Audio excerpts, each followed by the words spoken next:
Hello friends, welcome back to my channel. दोस्तों, जैसा कि आप लोग जान रहे हैं, ग्रुप डी की एग्ज़ाम डेट घोषित हो गया है। तो चलिए उसके लिए साइंस और रेलवे न्यूमेरिकल के इसमें आप लोग को वीडियो देखने के क्वेश्चन देखने के लिए मिलेगा। तो चलिए देखते हैं, पहला क्वेश्चन देखते हैं। और आज के प्रश्न जो रहेगा भौतिकी से, मापन से रहेगा और रसायन विज्ञान से, परमाणु संरचना, संयोजकता एवं रासायनिक बंधन से क्वेश्चन है। इसके बाद जीव विज्ञान से आपको जीव विज्ञान की शाखाएं से क्वेश्चन रहेगा। तो चलिए देखते हैं, पहला क्वेश्चन है, मूल भौतिक राशियों की संख्या कितनी है? तो मूल भौतिक राशि की संख्या जो है यह 7 है। तो देखिए 7 जो है यह कौन सा है? लंबाई, समय, ताप, द्रव्यमान, विद्युत धारा, ज्योति तीव्रता एवं पदार्थ की मात्रा, ये जो है भौतिक विज्ञान में मूल भौतिक राशि है, 7 है। इसके बाद नेक्स्ट क्वेश्चन देखिए, क्वेश्चन है, एक प्रकाश वर्ष बराबर होता है, कितना होता है? यानी एक प्रकाश वर्ष बराबर कितना होता है? तो ध्यान में रखिएगा। सबसे पहले तो यहाँ जानिए कि ये जो प्रकाश वर्ष है यह मात्रक किसका है? तो ये जो मात्रक है ये दूरी का याद रखना है, दूरी का। यानी एक वर्ष में चली गई दूरी प्रकाश वर्ष उसको कहते हैं। तो देखिए इसका सही आंसर हो जाएगा, एक प्रकाश वर्ष बराबर हो जाएगा 9.46 गुना 10⁻12 हो जाएगा। यहाँ किलोमीटर याद हो, 12 किलोमीटर हो जाएगा। तो चलिए नेक्स्ट क्वेश्चन देखते हैं। क्वेश्चन है, हृदय की ध्वनि सुनने के लिए किस यंत्र का प्रयोग किया जाता है? जैसे कि आप लोग देखते हैं कि एक तरह से इस तरह से रहता है और हृदय की धड़कन को सुनने के लिए प्रयोग में लाया जाता है, तो उसको क्या कहा जाता है? तो ये उस यंत्र को कहा जाता है स्टेथोस्कोप कहा जाता है। सही आंसर क्या हो जाएगा? स्टेथोस्कोप। तो नेक्स्ट क्वेश्चन देखिए, क्वेश्चन है, दूर की वस्तु को देखने के लिए किस यंत्र का प्रयोग किया जाता है? यानी कोई वस्तु अगर किसी वस्तु को, दूर की वस्तु को देखेंगे तो किस तरह का यंत्र का प्रयोग करेंगे? तो बाइनोक्यूलर दूरबीन का प्रयोग करेंगे दूर की वस्तु को देखने के लिए। नेक्स्ट देखिए, नेक्स्ट क्वेश्चन है, वाहन द्वारा तय की गई दूरी किस यंत्र के द्वारा मापते हैं? यानी वाहन के द्वारा जो तय की गई दूरी होता है उसको किस यंत्र से मापते हैं? तो उसको दूरी जो मापते हैं हम लोग ओडोमीटर से मापते हैं। सबसे पहले यहाँ एक बात समझने वाली बात है कि देखिए कोई भी गाड़ी में इस तरह के जो मीटर लगे हुए रहते हैं, तो देखिए इस तरह का मीटर इस तरह से रहता है। इसके बाद यहाँ पर एक तरह से एक और रहता है। देखिए इसमें तो चली गई दूरी को बताता है, यानी हम कितना किलोमीटर चल गए हैं या गाड़ी कितना चला हुआ इसमें बताता है। इसके बाद जब यहाँ से इसको हम चलाते हैं, गाड़ी स्टार्ट करते हैं, तो कभी 10-15 जिस अनुसार से स्पीड बढ़ता है उस अनुसार से ये सुई इसका चलता है। तो ये जो इसमें तय की गई दूरी ये जो है ये इसको कहा जाता है ओडोमीटर। यानी इसको क्या कहा जाता है? ओडोमीटर, याद रखना है। इस घेरे वाले को क्या कहते हैं? ओडोमीटर। यानी इसको क्या कहते हैं? ओडोमीटर कहते हैं। और ये वाला जो ये वाला क्षेत्र है इसको कहा जाता है स्पीडोमीटर, यानी स्पीड को बताता है ये। तो जैसे देखते हैं यहाँ पे 20, 30, 40, 50, 60 इस तरह से रहता है। तो यानी ये स्पीड को बताता है तो उसको स्पीडोमीटर कहेंगे, स्पीड को बताता है। और ये जो इसमें जो दूरी बताता है कितना किलोमीटर चला, तो ये हो गया आपको ओडोमीटर हो गया। तो आप लोग कंफ्यूज शायद दूर हो गया होगा। तो चलिए नेक्स्ट क्वेश्चन देखते हैं।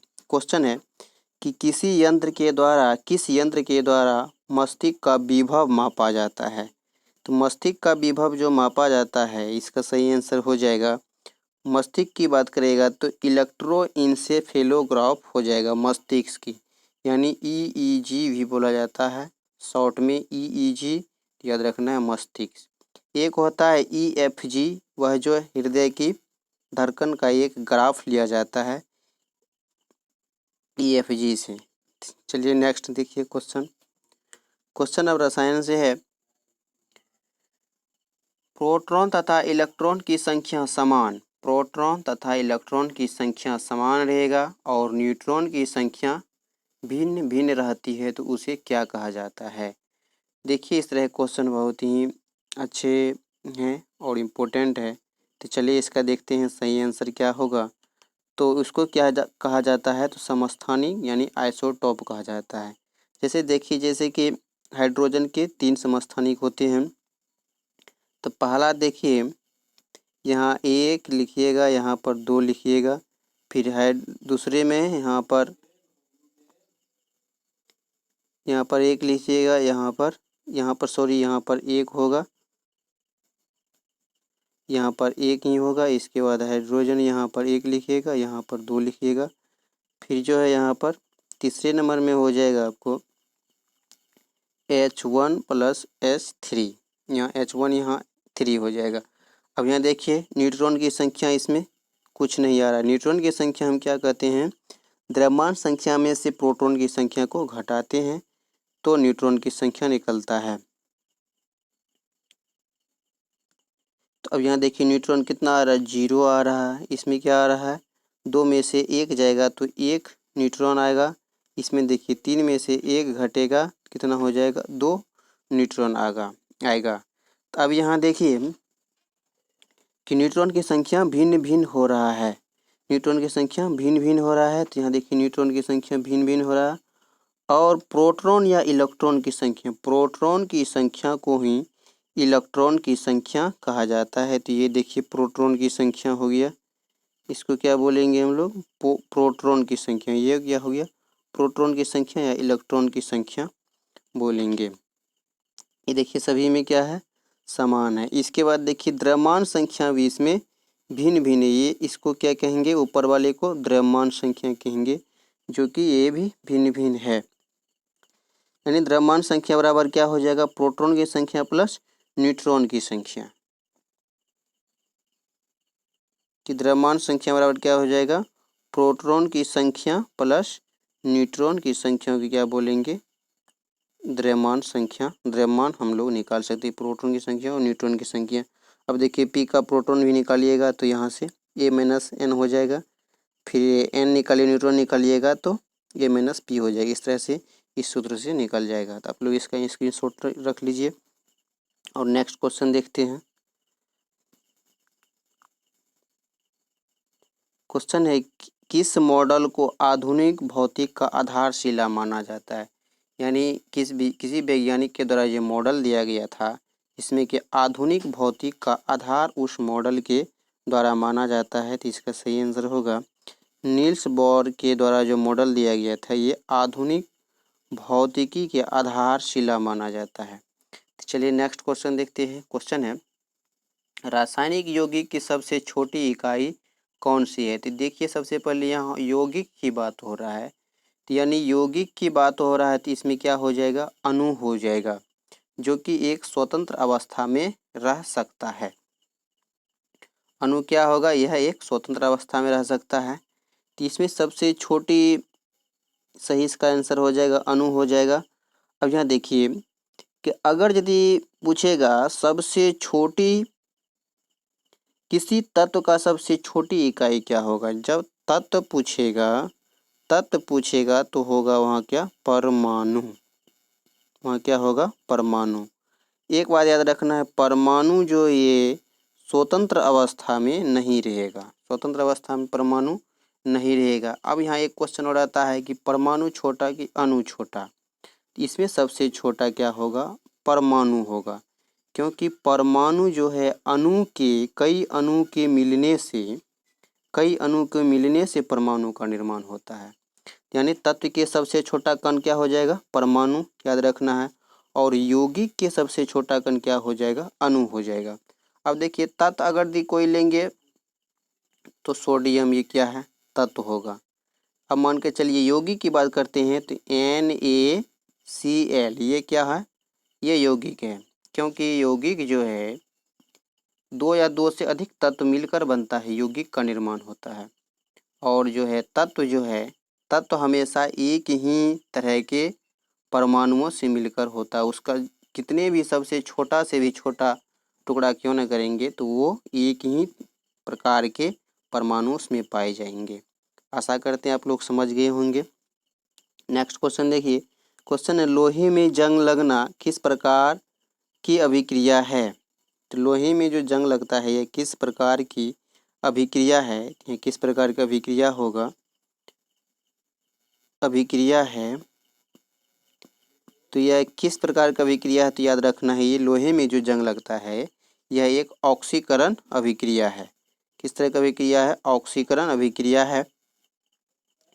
और यह लोहे में जंग जो लगता है तो यह किस कारण से लगता है, तो देखिए अगर ये ऑक्सीजन होगा इसके बाद नमी होगा तो ये हमेशा तो जंग लगेगा। और इसके ऑक्सीजन और नमी से बचाने के लिए इस पर क्या करते हैं, ग्रीस के द्वारा या तेल के द्वारा पेंट कर दिए जाते हैं ताकि ऑक्सीजन और नमी से संपर्क न बने। चलिए नेक्स्ट क्वेश्चन देखते हैं। क्वेश्चन है किसी यौगिक में विद्युत संयोजी यानी किसी यौगिक में विद्युत संयोजी, सहसंयोजक एवं उप सहसंयोजक तीनों प्रकार के बंध पाए जाते हैं। तो यह जो ऐसा पदार्थ है या यौगिक है जो तीनों प्रकार के बंध पाए जाते हैं तो वह कौन सा है, तो इसका सही आंसर देखिए जो है इसमें अमोनियम क्लोराइड है और अमोनियम ब्रोमाइड है जो कि तीनों प्रकार के पाए जाते हैं। तो इसका सही आंसर अमोनियम क्लोराइड और अमोनियम ब्रोमाइड होगा। तो चलिए नेक्स्ट क्वेश्चन देखते हैं। क्वेश्चन है 20 न्यूट्रॉन तथा 18 इलेक्ट्रॉन वाला कौन सा तत्व है। यहाँ कौन सा तत्व होगा, तो इसका सही आंसर होगा आर्गन जो है ये होगा 20 न्यूट्रॉन और 18 इलेक्ट्रॉन। तो चलिए देखते हैं इसमें 20 न्यूट्रॉन कहाँ से आ गया। अभी जस्ट हम लोग पढ़े थे प्रोटॉन और न्यूट्रॉन, प्रोटॉन और इलेक्ट्रॉन एक ही होता है। तो ये देखिए ये क्या है, प्रोटॉन है या इसको इलेक्ट्रॉन भी बोल सकते हैं। अब देखिए यहाँ ऊपर में क्या है, द्रव्यमान संख्या है, द्रव्यमान संख्या है। तो अब यहाँ देखिए न्यूट्रॉन हम लोग कैसे निकालेंगे, तो द्रव्यमान संख्या में से इलेक्ट्रॉन की संख्या घटाएंगे तो 18 हो जाएगा, 20 हो जाएगा, न्यूट्रॉन हो जाएगा। 18 तो इलेक्ट्रॉन है, 20 न्यूट्रॉन है, तो 38 में से 18 घटाएंगे तो 20 न्यूट्रॉन निकल जाएगा। चलिए नेक्स्ट क्वेश्चन देखते हैं। जीव विज्ञान सब है, कीटों के वैज्ञानिक अध्ययन क्या कहलाता है। तो कीटों के वैज्ञानिक अध्ययन एंटोमोलॉजी कहा जाता है कीटों के अध्ययन को। तो नेक्स्ट क्वेश्चन देखिए, क्वेश्चन है कि अस्थियों का अध्ययन विज्ञान की किस शाखा के अंतर्गत किया जाता है। यानी अस्थियों के या हड्डियों के या हड्डी के अध्ययन को विज्ञान की शाखा में किस शाखा के अंतर्गत किया जाता है, तो इसका सही आंसर हो जाएगा ऑस्टियोलॉजी या अस्थि विज्ञान भी बोलते हैं और ऑस्टियोलॉजी भी बोल सकते हैं। तो चलिए नेक्स्ट क्वेश्चन देखते हैं। क्वेश्चन है ओडोंटोलॉजी में किसका अध्ययन किया जाता है। ओडोंटोलॉजी में किसका अध्ययन किया जाता है, तो इसका सही आंसर हो जाएगा दंत विज्ञान संबंधी जो है ओडोंटोलॉजी का में अध्ययन किया जाता है। ओडोंटोलॉजी में किसका अध्ययन किया जाता है, दंत विज्ञान का। अब यहाँ देखिए कुछ इम्पोर्टेंट देखते, अगर ये पूछ लिया जाए डेंड्रोलॉजी में किसका अध्ययन किया जाता है, तो याद रखना है डेंड्रोलॉजी में वृक्ष एवं झाड़ियों का अध्ययन किया जाता है। डेंड्रोलॉजी में यहाँ ओडोंटोलॉजी है तो दांत विज्ञान से संबंधित है। नेक्स्ट क्वेश्चन देखिए, क्वेश्चन है जनसंख्या एवं मानव जाति के आंकड़ों का अध्ययन क्या कहलाता है। यानी जनसंख्या से संबंधित जानकारी या मानव जाति के आंकड़ों का अध्ययन क्या कहलाता है, इसका सही आंसर होगा जननांकिकी बोल सकते हैं या डेमोग्राफी बोल सकते हैं। चलिए नेक्स्ट क्वेश्चन देखिए, क्वेश्चन है जैविक एवं अजैविक वातावरण से जीवों के विविध संबंधी अध्ययन को क्या कहते हैं, इसका सही आंसर हो जाएगा इकोलॉजी हो जाएगा। यानी जीव और अजैविक वातावरण से संबंधित जीवों के अध्ययन, यानी जो है वातावरण का प्रभाव किस प्रकार से जीव पर पड़ता है, तो इस तरह के अध्ययन को क्या कहते हैं, इकोलॉजी में अध्ययन किया जाता है। नेक्स्ट देखिए, नेक्स्ट क्वेश्चन है सब्जी का अध्ययन किस शाखा के अंदर, विज्ञान की किस शाखा के अंतर्गत किया जाता है? इसका सही आंसर हो जाएगा ओलेरीकल्चर शाखा में सब्जियों का अध्ययन करते हैं। नेक्स्ट देखिए, नेक्स्ट तो अब एक न्यूमेरिकल है और अगले वीडियो से 2 न्यूमेरिकल रहेगा, यानी कुल क्वेश्चन जो है 20 क्वेश्चन रहेंगे, 6 करके 6 18 क्वेश्चन रहेगा और 2 न्यूमेरिकल रहेगा। तो चलिए देखते हैं इसमें से। और न्यूमेरिकल जो है सभी क्वेश्चन पूछे हुए प्रीवियस ईयर्स के रहेंगे और जो कोशिश करेंगे कि साइंस में भी जितना क्वेश्चन रहेगा सब प्रीवियस ईयर्स का ही रहेगा और पूरी डिटेल्स के साथ बताएंगे। देखिए क्वेश्चन है न्यूमेरिकल से, एक वस्तु अपनी स्थिर अवस्था से चलना आरंभ करती है 2 सेकंड में 5 मीटर पर सेकंड की गति प्राप्त कर लेती है, तो त्वरण क्या होगा? तो सबसे पहले देखिए स्थिर अवस्था की बात बोल रहा है, तो यानी u बराबर क्या है 0, जब स्थिर अवस्था से बोल रहा है, और t बराबर दिया हुआ है 2 सेकंड, यहाँ पर देखिए 2 सेकंड दिया हुआ है, तो t बराबर कितना है दिया हुआ 2 सेकंड। इसके बाद देखिए यहाँ 5 मीटर पर सेकंड गति प्राप्त कर लेती है, यानी v बराबर कितना दिया हुआ है 5 मीटर पर सेकंड दिया हुआ है। तब देखिए त्वरण बराबर क्या होता है, त्वरण बराबर a, यानी a बराबर v माइनस यू बटे कितना हो जाएगा t, तो v कितना है 5 दिया हुआ है। इसके बाद u 0, यानी 0 बटे 0, यानी 5 में से 0 घटाएंगे तो 5 ही बचेगा, तो यानी 5 बटे t कितना हो जाएगा, t यहाँ दिया हुआ 2, यानी 5 बटे 2 यानी कितना हो जाएगा 2.5, यानी 2.5 हो जाएगा। अब देखिए इसको अगर इस तरह क्वेश्चन रहे 2 रहे तो ऊपर सीधा क्या करना है 2 से गुना कर देना है, नीचे भी 2 से गुना कर देंगे, नहीं 5 से गुना करेंगे। अगर 2 रहे नीचा में तो 5 से गुना करें, यानी नीचे 5 दूनी 10 हो जाएगा, ऊपर हो जाएगा कितना 25 हो जाएगा, यानी 25 बटे 10। ये तो देखिए छोटा सा हम पता कर लेते हैं, तो 5 बटे 2 2.5 होता है 2.5। अगर ये ज़्यादा रहे तो इस तरह से नियम अपनाना है, यानी इसका 2.5 मीटर पर सेकंड त्वरण होता है मीटर पर सेकंड स्क्वायर, तो इसका सही आंसर हो जाएगा। चलिए देखते हैं आंसर क्या दिया हुआ है, तो ऑप्शन नंबर ए में दिया हुआ है सही आंसर।